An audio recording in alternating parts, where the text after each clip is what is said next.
आज मैं आपको बताने वाला हूँ सीएम कोसमैन द्वारा लिखी गई ऑल टुमारोज बुक के बारे में। किस तरह से इंसानी प्रजाति बस एक टेस्ट सब्जेक्ट बन के रह जाती है, आज हम यही जानेंगे। तो कहानी शुरू होती है उस समय से जब इंसानों ने मार्स को टेराफॉर्म करना शुरू करा, इस उम्मीद से कि वहां पर ह्यूमन कॉलोनाइजेशन किया जाएगा। इस काम को करने के लिए इंसानों को सेंचुरीज लग गई, क्योंकि पहले उन्होंने कॉमेट्स के पानी को इस्तेमाल करके ओशियंस बनाए और उसके बाद माइक्रोब्स को भेजा ताकि ब्रीदेबल एयर बना सके। फिर भेजे गए genetically modified plants and animals और फाइनली मार्स एक रहने लायक प्लेनेट बन गया। लेकिन इस जगह पर पहले कदम एस्ट्रोनॉट्स के नहीं, छोटे बच्चों के पड़े। पैरों के नीचे घास, साफ हवा, साफ पानी, खाने की कोई कमी नहीं। ये कॉलोनाइजेशन बनी मार्शियंस की, जो कि समय के साथ साथ इवॉल्व होते हुए डिफरेंट ग्रेविटी और डिफरेंट एटमॉस्फेयर के चलते पतले, लंबे और देखने में इंसानों से थोड़े अलग हो गए। इनका कल्चर, मोरल वैल्यूज और स्पीशीज पृथ्वी के इंसानों से बिल्कुल ही अलग हो गई। काफी समय तक इंसान और मार्शियंस अगल बगल प्लैनेट्स में कोएग्जिस्ट करते रहे, लेकिन जैसे ही मार्शियंस टेक्नोलॉजी के मामले में इंसानों से आगे निकलने लगे तो माहौल टेंशन भरा हो गया, जिसकी वजह से दोनों प्लैनेट्स के बीच में एक बहुत ही खतरनाक जंग छिड़ गई। और इस लड़ाई में अनगिनत, लिटरली अनगिनत जाने गई। इंसानों और मार्शियंस का सिर्फ कुछ ही हिस्सा जिंदा बचा और उस हिस्से ने आपस में समझौता करके जंग को रोक दिया और दोनों ही शांति से रहने लगे। जिसके बाद इंसानों ने अपने कल्चर और बिहेवियर में काफी चेंजेस लाए। इवन इंसानों ने अपने आप को जेनेटिकली भी मॉडिफाई करा और एक नई सब स्पीशीज का इजाद करा, जिसका नाम था स्टार पीपल। ये स्पीशीज स्पेशली डिजाइंड थी ज्यादा इंटेलिजेंट और ज्यादा अडेप्टिव होने के लिए, और कुछ सेंचुरीज बाद इन्होंने ये साबित भी कर दिया, क्योंकि ये स्पीशीज पूरे सोलर सिस्टम को अडेप्ट कर चुकी थी। लेकिन इनकी चाहत और दूर जाने की थी, जो कि फिजिकली पॉसिबल नहीं था। इसीलिए इन्होंने ऑटोमेटेड मशीन्स को एक्सोप्लैनेट्स की तरफ भेजा, जिन प्लैनेट्स को मशीन्स द्वारा टेराफॉर्म करा गया और सही समय आने पर जेनेटिकल रिसोर्सेज की मदद से न्यू ह्यूमन स्पीशीज को क्रिएट करा गया। काफी केसेस में ऐसा भी हुआ कि ये न्यू स्पीशीज एडल्ट होने पर अपने ही क्रिएटर मशीन से प्यार कर बैठी और बिना रिप्रोड्यूस करे इनकी स्पीशीज एक एग्जिस्टेंशियल क्राइसिस की वजह से एक्सटिंक्ट हो गई। लेकिन बाकी एक्सोप्लैनेट्स जहाँ पे न्यू स्पीशीज अपने टास्क समझ गई थी, उन्होंने अडेप्ट करा, इवॉल्व करा और डेवलप होके अपने एंसेस्टर्स और बाकी स्पीशीज के साथ कॉन्टेक्ट स्टेब्लिश करा। इस पॉइंट पर इंसानों से निकली अलग अलग स्पीशीज गैलेक्सी के हर हैबिटेबल प्लेनेट पे पहुंच चुकी थी और एक दूसरे से कनेक्टेड थी। कुछ स्पीशीज को एलियन प्लेनेट्स पे ऐसे क्रीचर्स मिले जिनकी हड्डियां कॉपर की थी, जो कि शॉकिंग नहीं है बिकॉज दे आर एलियंस। लेकिन शॉकिंग ये है कि उन्हें एक प्लेनेट पे बर्ड लाइक क्रीचर मिला जिसकी बोन्स कैल्शियम की थी और साइज एक डायनासोर जितना, जिसकी वजह से सभी स्पीशीज कंफ्यूज्ड थी कि अर्थ लाइक क्रीचर एक एलियन प्लेनेट पे कैसे। कुछ स्पीशीज ने बोला मे बी ये भगवान की क्रिएशन है, और कुछ ने बोला मे बी ये हाईली डेवलप्ड एलियंस के काम है जिनको बायो इंजीनियरिंग डायनासोर्स की एग्जिस्टेंस से भी पहले से आती है। ऐसा कहते हुए ये सभी स्पीशीज ये उम्मीद करती रही कि वो एलियंस अच्छे होने चाहिए, बट जस्ट इन केस वो बुरे भी हुए तो ये सभी स्पीशीज उनके खतरे से निपटने के लिए हथियार बनाती है, like nuclear weapons and all. इतने ताकतवर वेपन्स जो कि स्टार्स को भी डिस्ट्रॉय कर सकते हैं, बट इन द एंड ये वेपन्स यूजलेस निकले। इंसानों के ऊपर एक गॉड लाइक एलियन एंटिटी ने हमला कर दिया। नाम था क्यू और इन एलियंस का एक ही मकसद था, अपनी जेनेटिकल मैनिपुलेशन एबिलिटीज का इस्तेमाल करके यूनिवर्स को बार बार बनाते रहना। ये यूनिवर्स में माइग्रेट करते और अलग अलग स्पीशीज की जेनेटिक्स को मैनिपुलेट करते, और अब इनकी नजर पड़ी है इंसानों के ऊपर। लेकिन ये इंसानों को लोगों की तरह नहीं देखते। इनके लिए इंसान बस एक गीली मिट्टी की तरह है जिसका आकार ये बदलना चाहते हैं। हजारों सालों तक क्यू ने इंसानों की सिविलाइजेशन को तबाह करा, और जो इंसान बच गए उनको क्यू ने जेनेटिकली मैनिपुलेट करके अजीब अजीब सब स्पीशीज में बदल दिया और लगभग 40 मिलियन सालों तक इन पे राज करा। और एक दिन अचानक से उन्हें मूड स्विंग हुआ और निकल पड़े दूसरी स्पीशीज को बर्बाद करने, इंसानों को ऐसा ही छोड़कर। एक ऐसा प्लेनेट जिसकी सतह पर खंडर शहर सूर्य की तपती धूप में झुलस रहे हैं। यहाँ जमीन के नीचे रहते हैं वर्म्स। क्यू ने इन इंसानों के शरीर को लंबा और पतला बना दिया, हाथ और पैरों की जगह अपेंडेजेस और आंखें बिल्कुल ही छोटी। रही बात दिमाग की तो वो ना के बराबर छोड़ा गया। ये सारा समय जमीन के नीचे खुदाई करते रहते और अगर इन्हें कोई दूसरा वर्म मिलता तो उसको खा जाते, या अगर ऑपोजिट जेंडर का वर्म होता तो रिप्रोड्यूस कर लेते। इनमें थॉट प्रोसेस जैसी चीजें एग्जिस्ट ही नहीं करती। फिलहाल दूसरे दूसरे प्लेनेट पे रहते थे टाइटन्स, जिनके हाथ और पैर स्टम्पी थे और इनका निचला ओंठ हाथी की सूंड की तरह इलोंगेटेड था, जिसका इस्तेमाल ये एक हाथ की तरह कर सकते थे और इनमें इंटेलिजेंस थी। समय के साथ इन्होंने लैंग्वेज, एग्रीकल्चर, शेल्टर और रिलीजन सब करा और अपनी भारी आवाज में छोटे टाइटन्स को बीते कल की कहानियां सुनाते। अगर सब सही चलता तो इन स्पीशीज की कॉलोनी और एडवांस हो सकती थी, लेकिन इस प्लेनेट पर एक आइस एज छाया और ये टाइटन्स हमेशा हमेशा के लिए विलुप्त हो गए। दूसरी दुनिया में इंसान दो पैरों पे चलने वाले चीता जैसे दिखते हैं, जिनका चेहरा थोड़ा सा इंसानी है और इन्हें प्रेडेटर्स कहा जाता है। इसी दुनिया में एक दूसरी स्पीशीज भी रहती है जिन्हें प्रे कहा जाता है। ये भी इंसान थे, लेकिन क्यू ने इन्हें घास फूस खाने वाला माइंडलेस क्रीचर बना दिया, जो अब प्रेडेटर्स का शिकार है। प्रे भले ही बेवकूफ थे, लेकिन प्रेडेटर्स ये इंटेलिजेंट और स्ट्रेटेजिक थे। दूसरे ग्रह पे रहते थे मेंटलोप्स, जिनको बनाया गया था गाना गाने और जानकारी याद रखने के लिए, तो इसीलिए इनके पास प्रॉपर इंसानी दिमाग है और ये इस शरीर के अंदर कैद अपनी भड़ास निकालने की कोशिश भी करते हैं, तो बस गाते ही रह जाते हैं, क्योंकि इनका मुंह और इनकी आवाज बस गाना गाने के लिए बनाई गई है और इसी वजह से ये हेल्पलेस क्रीचर्स कुछ नहीं कर सकते थे। सेंचुरीज तक इन्होंने अपनी फ्रस्ट्रेशन और एगनी को गानों में गाया और धीरे धीरे इनकी नफरत कम होने लगी। किसी और ग्रह पे रहते थे लिजर्ड हर्डर्स और क्यू ने इनके दिमाग से इंटेलिजेंस का नामो निशान मिटा दिया था। इवन इनको इस तरह से डिजाइन करा गया कि भविष्य में भी ये कभी इंटेलिजेंस हासिल नहीं कर पाएंगे। ये रहते थे हर्बीवोरस रेप्टाइल्स के साथ, जिन रेप्टाइल्स का दिमाग समय के साथ साथ इंटेलिजेंट होने लगा। टेम्पटर्स, एक ऐसा मजाक जो देखने में किसी घिनौने डेकोरेशन से कम नहीं लगते। ये देखने में मांस के बने कोन्स होते हैं जो आधे जमीन के नीचे गड़े रहते हैं। ये कोन्स है फीमेल्स और मेल्स देखने में छोटे बंदर जैसे होते हैं, जो अपने पेयर की वोकल या फिर फेरोमोनल सिग्नल्स को समझ के उनके लिए खाना लाते हैं और समय आने पर इस ट्यूब से नीचे जाके रिप्रोड्यूस भी करते हैं। आई नो, अजीब है, but it is what it is. क्या पता ये स्पीशीज एक सिविलाइजेशन भी बना लेती, लेकिन इस प्लेनेट पर एक कॉमेट गिरने की वजह से सब कुछ खत्म हो गया। दूसरे ग्रह पे थे बोन क्रशर्स। इनका शरीर ऑलमोस्ट इंसानों जैसा था, लेकिन इनकी मुंह की जगह दांतों से बनी चोंच थी और ये खाने में सड़ता हुआ मांस खाते थे। रही बात एक दूसरे से कम्युनिकेट करने की, तो ये एक दूसरे के ऊपर बॉडी वेस्ट एक्सक्रीट करके कम्युनिकेट करते थे। जी हाँ, एक दूसरे के ऊपर मूत के और हग के। अजीब है, लेकिन इनके लिए काम करता था। इवन ये स्पीशीज मिडिवल पीरियड तक सरवाइव भी करी, लेकिन आखिरकार सड़ते हुए मांस की सप्लाई बंद हो गई और ये स्पीशीज भी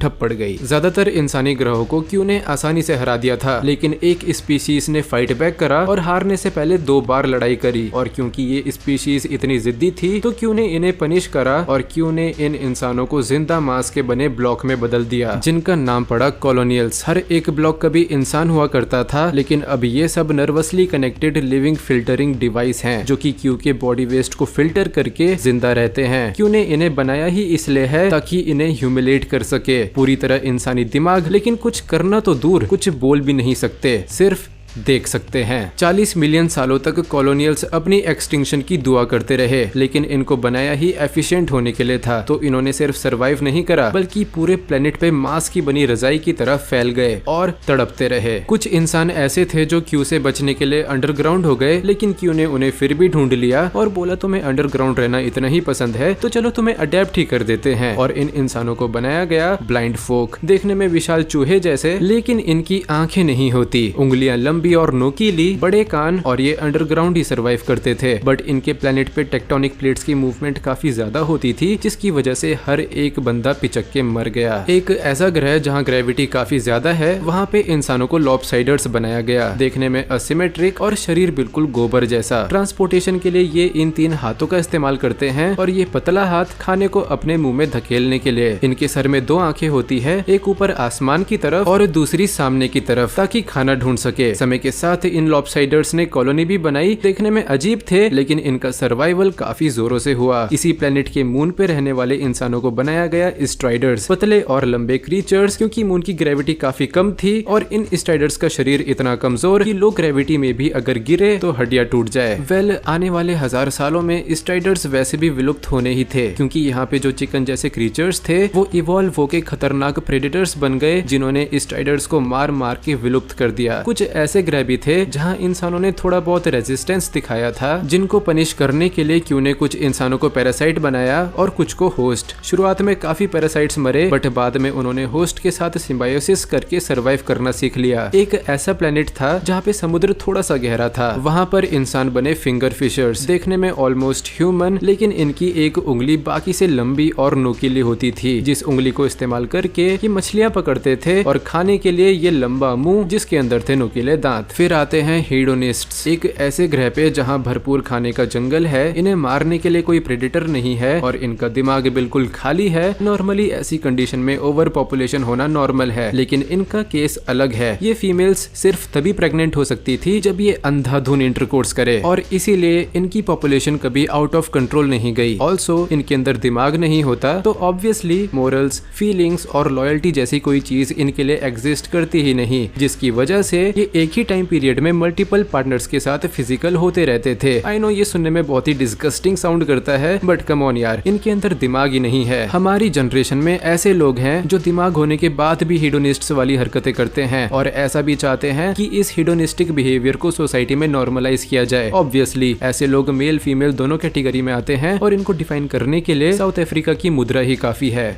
दूसरे ग्रह पे पाए जाते थे इंसेक्टोफेगाए। इनका शरीर भी ऑलमोस्ट इंसानों जैसा था, लेकिन इनकी लंबी उंगलियां थी ताकि कीड़ों को खोद के निकाल सके, और जुबान लंबी और स्लिदरी ताकि छोटी कैविटीज में से कीड़ों को चिपका के निकाल सके, जैसे कि लकड़ी के छेद और बड़े पत्थरों के बीच मौजूद गैप्स। इनका मुंह लेदरी होता था ताकि कीड़ों की बाइट से बचा सके। अगर बात करें कुछ पानी वाले क्रीचर्स की, तो क्यू ने काफी इंसानों को अलग अलग स्पीशीज में म्यूटेट करा, ईल से लेके वेल्स तक, लेकिन कोई सी भी स्पीशीज सर्वाइव नहीं कर पाई। बची सिर्फ एक स्पीशीज, स्विमर्स। ये देखने में इंसान जैसे तो नहीं थे, लेकिन इनकी आंखें इंसानों की झलक जरूर देती थी। ये एक दूसरे से बात भी करते थे, बट वो अलग बात है कि पानी के नीचे कुछ समझ नहीं आता। उड़ने वाले भी कुछ क्रीचर्स थे जैसे कि फ्लायर्स, और इनका दिल बिल्कुल स्टारफिश के आकार का था, जो कि इतना एफिशिएंटली ऑक्सीजन प्रोसेस करता था कि फ्लायर्स प्रॉपरली उड़ भी सकते थे और एक इंसानी दिमाग भी सस्टेन कर सकते थे। दूसरी स्पीशीज थी हैंड फ्लैपर्स, जो कि उड़ नहीं सकती थी, और क्योंकि इनके हाथ ही फ्लैपर्स थे तो ये कुछ हाथों में पकड़ भी नहीं सकते थे। इनका बस एक ही काम था, मीटिंग सीजन आते ही फ्लैपिंग करना और सरवाइव करना, जो कि इनसे कुछ नहीं हो पाया और इनकी प्रजाति एक्सटिंक्ट हो गई। आखिर में इंसानों की एक ऐसी प्रजाति थी जो कि सबसे अलग क्यू से बचने के लिए आउटर स्पेस में चली गई और खुखले एस्ट्रॉइड्स में अपना घर बना के रहने लगी। इन्होंने भी अपने शरीर में चेंजेस लाए, जीरो ग्रेविटी में रहने के लिए लंबे और पतले हाथ पैर और एक प्रेशराइज्ड डाइजेस्टिव सिस्टम, क्योंकि ये इधर उधर मूव करने के लिए पाद मारते थे। स्पेशली इवॉल्व्ड स्पिंस्टर्स की मदद से इनका शरीर उस हद तक बदल गया जहां ये किसी ग्रेविटी वाले प्लेनेट पे जाने की सोच भी नहीं सकते थे। ये थे स्पेसर्स, बट इनको फर्क नहीं पड़ता, अब ये जीरो ग्रेविटी में कंफर्टेबल है और दूसरी प्रजाति से कोई मतलब नहीं रखना चाहते। समय बीतता गया और सारी स्पीशीज अलग अलग मंजर की तरफ बढ़ने लगी। कुछ का वजूद मिट गया और कुछ इवॉल्व कर गई, जिसके बाद इवॉल्व्ड स्पीशीज पूरी तरह अलग थी। जिस गर्मी से झुलसते हुए ग्रह पे वर्म्स रहते थे, वो ग्रह ठंडा हो गया और वर्म्स धीरे धीरे सरफेस पे आने लगे और इवॉल्व होके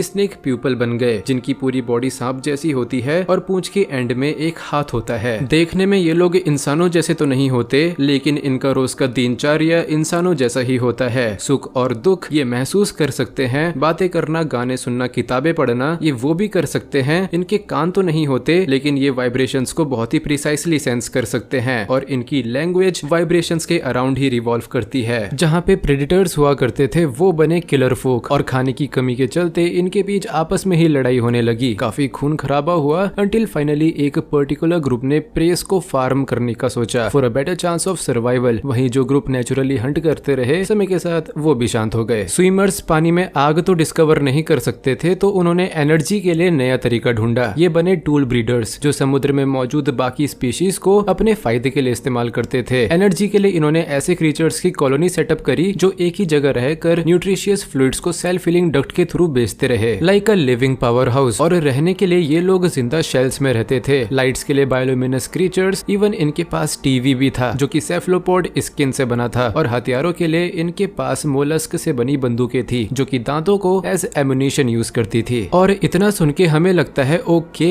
एक पानी में रहने वाले क्रीचर के लिए इतना डेवलपमेंट काफी है, बट नहीं, इन्होंने जीते जागते स्पेसशिप्स भी बनाए जिनसे ये दूसरे तारों की तरफ निकल पड़े। बट लिजर्ड हर्डर्स की किस्मत किस्मत इतनी अच्छी नहीं थी। वेल क्यू ने इनके दिमाग में लिमिट लगा रखी थी तो इनका दिमाग कभी बड़ा ही नहीं। बट लिजर्ड्स इवॉल्व होते रहे और इन दी एंड सौरोसेपियंट्स बन गए। इनके अंदर दिमाग था और हर्डर्स को एज अ ट्रांसपोर्टेशन यूज करने लगे। इनका कल्चर बिल्कुल इंसानों की तरह अडेप्ट हुआ और बीते कल के बारे में जानने के बाद ये भी क्यू से डरने लगे। कॉलोनियल्स जो कि मिलियंस ऑफ ईयर्स तक बस तड़प रहे थे, फाइनली इन्होंने एक कोऑर्डिनेटेड कॉलोनी बना के सर्वाइव करने की कोशिश करी। ऐसी बहुत सारी कॉलोनीज बनी जहां हर सेल का अपना स्पेसिफिक काम था। कुछ सेल्स टांगों की तरह काम करते, कुछ हाथों की तरह और कुछ लड़ने में मदद करने के लिए क्लॉज और जहर की तरह। इन सभी कॉलोनीज के बीच लड़ाई हुई और फाइनली जो कॉलोनी जीती उसका नाम था मॉड्यूलर पीपल। ये कॉलोनीज अपने सेल्स को एक्सचेंज कर सकते थे अकॉर्डिंग टू देयर नीड्स और फाइनली इनकी तड़प खत्म हुई और ये खुशी से रहने लगे। फ्लायर्स की प्रजाति विकसित हुई टेरोसेपियंस में और ये लोग कॉन्टिनेंट्स के बीच ट्रेवल करते रहते थे। इनका डेली रूटीन इंसानों की तरह काफी बिजी हो गया, लाइक सोशल लाइफ, मार्केट और रिलेशनशिप्स को मैनेज करना, जिसकी वजह से इनकी लाइफ एक्सपेक्टेंसी कम हो गई और ये मैक्सिमम सिर्फ 23 साल तक जीने लगे। लॉपसाइडर्स इन्होंने भी समहाउ स्पेस फ्लाइट अचीव करी और अपनी ही सब स्पीशीज बनाई ताकि दूसरे ग्रह के लिए अडेप्ट कर सके। इनका नाम था असिमेट्रिक पीपल, लेकिन ये लोग अपने ही क्रिएटर को बिल्कुल पसंद नहीं करते थे और इन्होंने लॉपसाइडर्स को पूरी तरह एक्सटिंक्ट कर दिया। पैरासाइट्स इवॉल्व हुए सिम्बायोट्स में जो कि अपने होस्ट से अटैच होके उन्हें कुछ फिजिकल पर्क देते थे, like enhanced senses, enhanced strength, poison और भी बहुत कुछ, और बदले में होस्ट उन्हें अपना न्यूट्रिशियस खून प्रोवाइड करते थे। इवन होस्ट अपने शरीर पे डेडिकेटेड स्पॉट्स इवॉल्व कर लिए जहाँ पे पैरासाइट्स इजीली अटैच होके सेफ रहे। स्टार्टिंग में होस्ट पैरासाइट्स के पेट्स की तरह हुआ करते थे, दिमाग था लेकिन करते वही थे जो पैरासाइट्स चाहते थे, लेकिन समय के साथ साथ होस्ट बेदिमाग होने लगे और अब होस्ट बस एक पुतले बन के रह चुके हैं। इवन पैरासाइट्स इनको चेंज भी कर सकते हैं, लाइक दिन में सोशल गैदरिंग्स के लिए अलग होस्ट और रात को घर आके चिल मारने के लिए अलग होस्ट। फिंगर फिशर्स ने तो कुछ ज्यादा ही डेवलप कर लिया। इन्होंने सेल डेवलप कर लिए और मछलियां पकड़ने के लिए टेंटिकल्स जैसी जुबान। ये है सेल पीपल। इन्होंने इंटेलिजेंस भी हासिल करी क्योंकि समुद्र में डायरेक्शंस का अंदाजा लगाने के लिए दिमाग जरूरी था। इनफैक्ट इनकी कॉलोनीज के बीच में जंग भी हुई जिसमें काफी जाने गई, बट इन दी एंड सब ठीक हो गया। जो हीडोनिस्ट्स मजे करते हुए जी रहे थे उनके रिसोर्सेज खत्म हो गए क्योंकि मैनेज करने के लिए उनपे दिमाग ही नहीं था और रिसोर्सेज ऑलमोस्ट खत्म होने की वजह से इनको फोर्सफुली दिमाग डेवलप करना पड़ा और ये बने सेटेरियक्स, जिनमें इंटेलिजेंस तो थी लेकिन इनकी हीडोनिस्टिक हरकतें अभी भी पहले जैसी ही थी।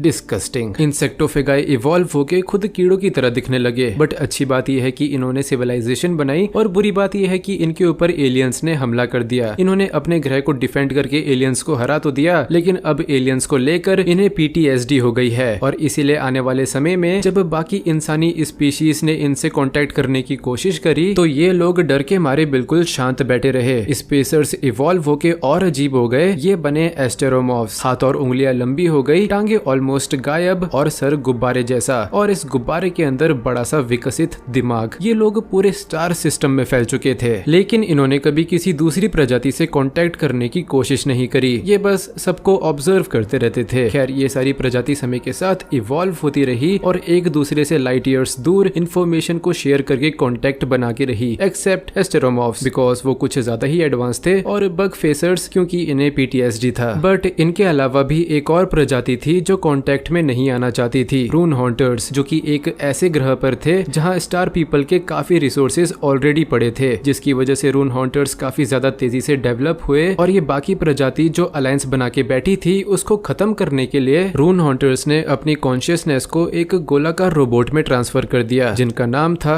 ग्रेविटल्स। इनके पास ग्रेविटी मैनिपुलेट करने की एबिलिटी थी और क्योंकि अब ये मशीन बन चुके थे तो बेसिकली इमोर्टल थे। इन्होंने सभी स्पीशीज के खिलाफ जंग शुरू कर दी और एक एक करके सबको एलिमिनेट कर दिया, बग फेसर्स को छोड़ के, क्योंकि ये बने ग्रेविटल्स के टेस्ट सब्जेक्ट। इन्होंने सिर्फ एंटरटेनमेंट और क्यूरियोसिटी के चलते बग फेसर्स को जेनेटिकली इतना ऑल्टर करा कि एक बारी के लिए हमें भी लगेगा कि क्यों इनसे तो अच्छा ही था। सारी प्रजाति से निपटने के बाद ग्रेविटल्स ने हिम्मत इकट्ठी करी एस्टेरोमॉर्फ से लड़ने के लिए, क्योंकि हजारों सालों से ये एक दूसरे को देख तो रहे थे लेकिन लड़ना नहीं चाह रहे थे। बट फाइनली दोनों के बीच लड़ाई होती है और एस्टेरोमॉर्फ्स इस लड़ाई में जीत जाते जाते हैं। ग्रेविटल्स का दिमाग ऑल्टर करके उनको गुलाम बना दिया जाता है और बग फेसर्स को जेनेटिकली क्योर करके अलग अलग ग्रहों पे कॉलोनाइज होने के लिए छोड़ दिया जाता है। बेसिकली एस्टेरोमॉर्फ्स इस पॉइंट पर इनके भगवान की तरह है। जिसके बाद और भी छोटी मोटी लड़ाइयाँ होती रही, but they are not important, इसलिए मैं नहीं बता रहा। खैर, ह्यूमैनिटी थ्राइव करती रही और ऑल टुमारोज आगे बढ़ते रहे। इसी के साथ मैं कहानी पे फुल स्टॉप लगाता हूँ। अगर आपको वीडियो पसंद आई तो लाइक और सब्सक्राइब और कमेंट करके बताओ आपको सबसे ज्यादा डिस्गस्टिंग प्रजाति कौन सी लगी। मैं मिलता हूँ आपसे अगली वीडियो में। धन्यवाद।